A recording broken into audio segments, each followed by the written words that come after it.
like for instance, when I was a fucking young buck and I would do stupid fucking dumbass shit, my platoon sergeant would give me an E-tool, send me out back, and it was, I want you to dig me a 4 by 4 by 4 foot deep hole and get me when you're done. And it would take about half a day, 3 hours to dig the fucking hole. And I'd go get him, and then he would come out with a piece of paper and a pencil, and he'd make me write down all the stupid shit I did and throw it in the hole and then fucking bury it. Okay, was I fucking mad as fuck when I did it at the time? Yes, I was.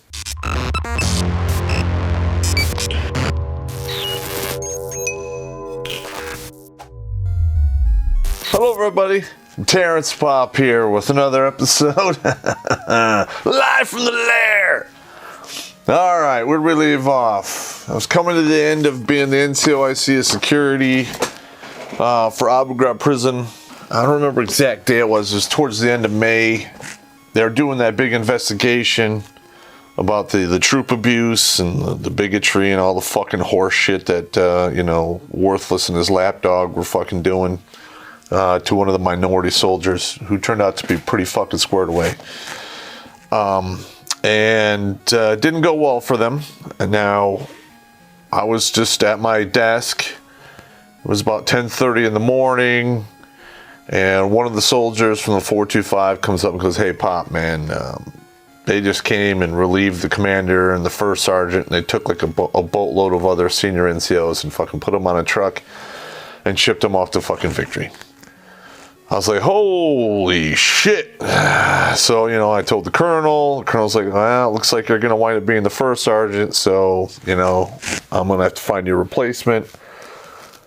Which he did find a replacement, but I actually was doing both jobs for about 2 weeks, week and a half, doing the right seat, left seat, showing the guy the ropes and what he had to look out for, and basically the SOP and the procedures I had set up, during my tenure doing the fucking job. I went back there, and it's like, I thought everyone was, for the most part, I thought everyone was going to be like really fucking, lividly pissed off. And a few of the fucking individuals were, especially the brown nosers and the ass kissers, because they'd sucked all that dick, kissed all that ass for nothing, because the guys are gone, and they're like, oh fuck, now I gotta kiss new ass. And then I show up and they're like, fuck, I can't kiss fucking Pop's ass, because I don't play those games.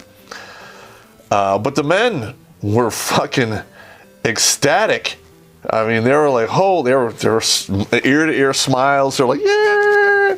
And I remember I walked up and one of them was like, "Hey, it's Top Pop." And I was like, "Oh, fuck, man. All right, Top Pop, all right, whatever." I was happy with Evil Bert, but I'll take whatever. That's just the way it fucking went. All right. Now, the very first thing I did, because Captain Johnson wound up being the commander, he was, right behind Worthless in fucking time and grade. And we all, I talked to Johnson a few times, Captain J, and he was really upset about the shit that was going on too. He's an officer, so they have a lot tighter constraints on him, I guess. I mean, I'm not making excuses for the guy, I'm just saying. He was really pissed off about the whole Article 15 thing that had taken place to, two of the NCOs that, were getting fucked over at the MOB site. And that had taken place like in December, January, December-ish. So here we are, 4 fucking months, 4 or 5 months later, and, it was still sitting on the battalion commander's fucking desk. So I said, hey, why don't we just go up there, and there's still the soldiers appealed him, so there's been no disposition made on these fucking Article 15s. We'll just have them fucking thrown out. Just get rid of them, because you and I both know they're fucking stupid. It's bad for fucking morale. We're fucking hurting people's soldiers, serious careers, the whole fucking deal. Because these weren't just like company grade Article 15s where you get like 30 days of extra duty and maybe they'll take like a month pay or some shit like. These are full field grade Article 15s, all full boat max punishment. I mean, So, I mean, Johnson goes up there and, he tells the fucking battalion commander, it's like, yep, those Article 15s, I want them thrown out. And I remember the battalion commander, he's holding them over the trash. He goes, once I throw these in the trash, they're gone forever. He's like, roger that. Boom, gone. So we go back and I pull these two NCOs, because I've known them because I was their platoon sergeant for years. They're good guys, good NCOs, solid individuals. Do they run their mouth from time to time and do stupid shit? Yes, they do. But so does everybody, including me. Okay? I'm no exception. So I told them, I said, hey, you just fucking became the luckiest fucking dudes in the universe. Your Article 15s are gone. And they're like, whoa! They were fucking happier than fucking, a couple of fucking maggots and a pile of shit. But hey, what are you gonna do? Okay. I also, I went through all the barracks, talked to all the guys. We had a formation, told them the deal. I wrote up the initial counselings for all the NCOs and started issuing those out. And I don't have them in front of me. I'll see if I can dig them up.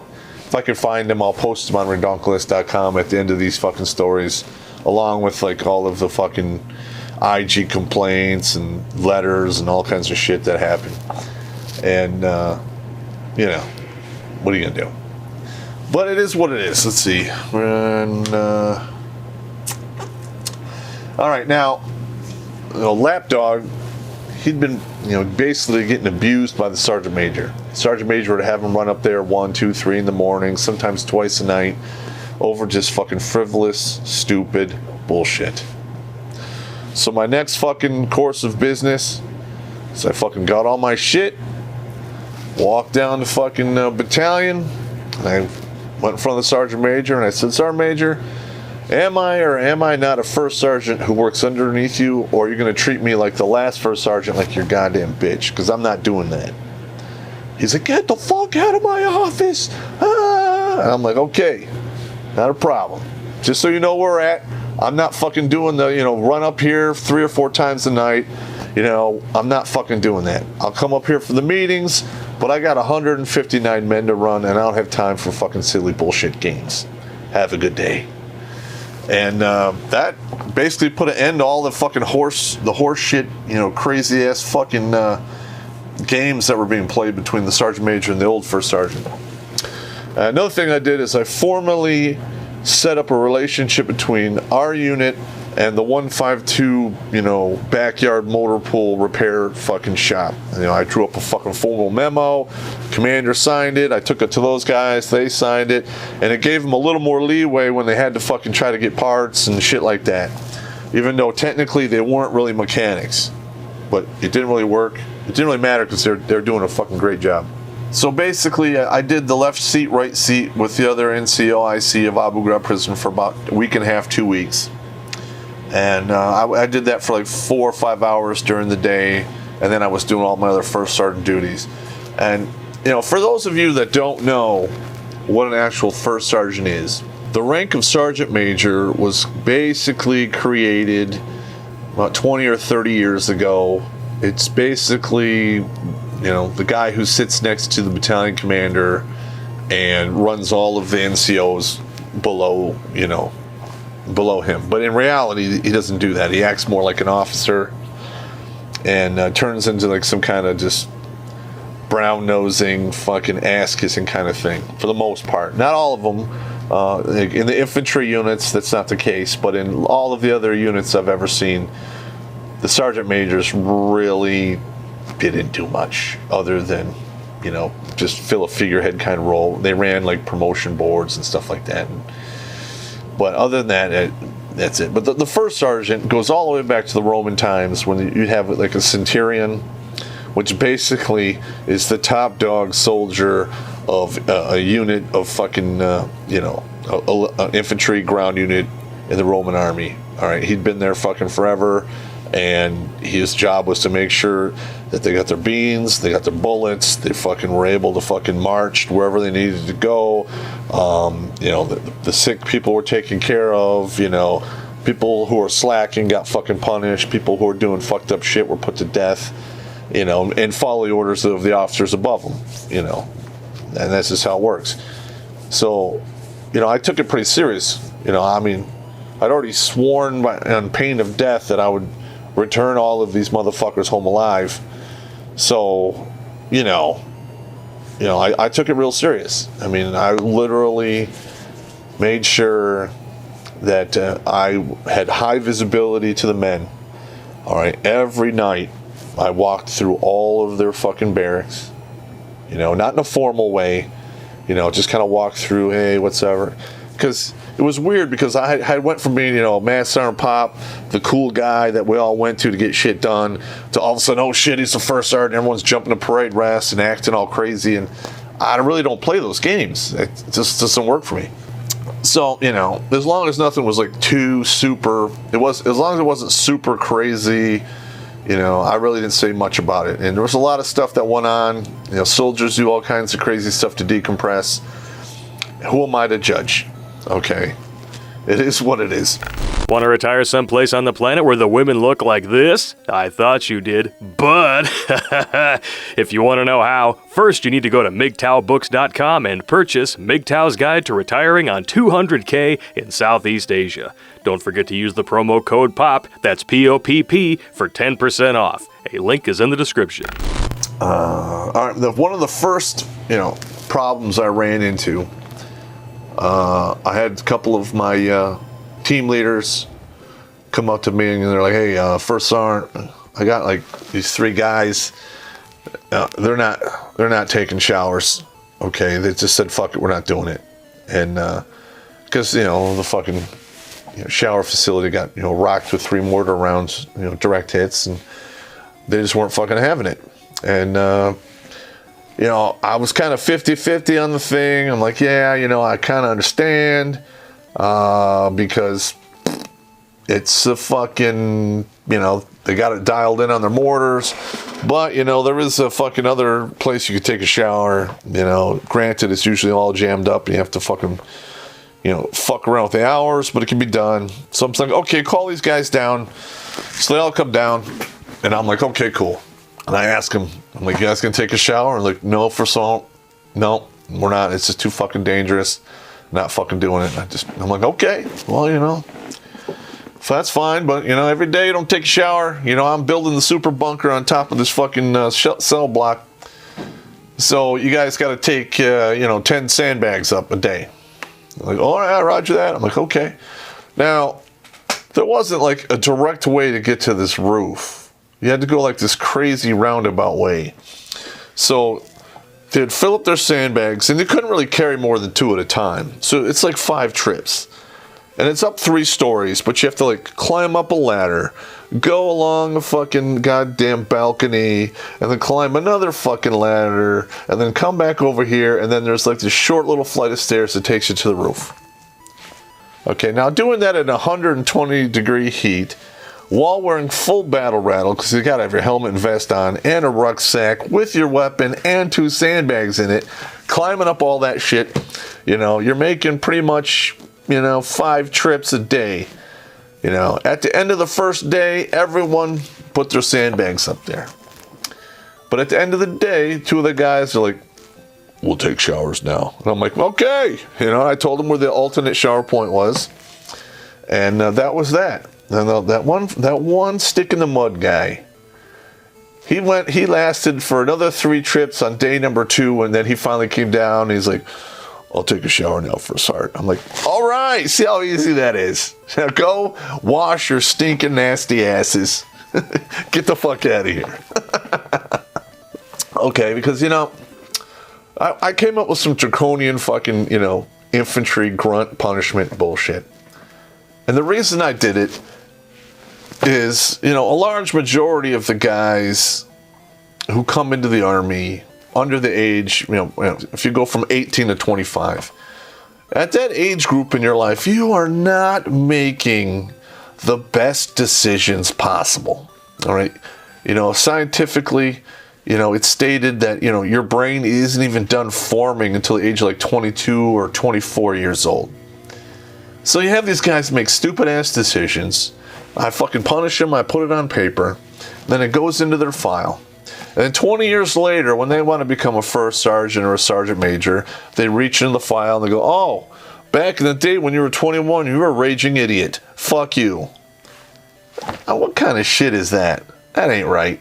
So, normally I would just make people do like a PT test, dig a hole, push vehicles around in neutral, stuff like that. And for the most part, the guys really appreciated it because nothing was getting put on paper.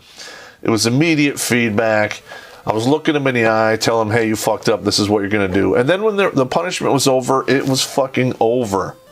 It was never mentioned again unless it was like over a beer or something years later and we all laughed about it. Okay, that's how easy it was. All right, another punishment I used to do. And it was done to me. Okay, so it's not like I thought the shit out myself. Like, for instance, when I was a fucking young buck and I would do stupid fucking dumbass shit, my platoon sergeant would give me an E-tool, send me out back, and it was, I want you to dig me a 4x4 by 4 foot deep hole and get me when you're done.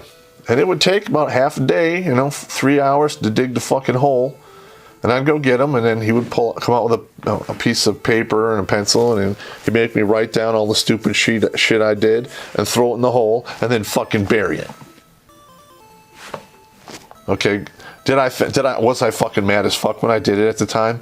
Yes, I was. But, all of that negative reinforcement, and then writing all the stupid shit you did, and then you bury it. So every time you walk by that spot, you're like, hey, I remember I did that stupid ass shit. And I'm never doing that again. And it fucking worked. It worked in spades, okay? And I did that to a couple guys that were fucking doing some stupid ass shit. Made them dig a goddamn dummy hole. Now this took place down the road when 3rd Platoon was actually working at various FOBs in and around Victory, going out at night and hunting Haji. There's arms smugglers, guys setting up IEDs, Rocket Man, Jubal the Sniper. They were hunting all those guys. And they were doing such a good job at it. I believe that everyone had like a $10,000 or $15,000 bounty on their head. Because I remember I read the intel reports. It was pretty fucking cool. You're doing your job when people want to see you dead.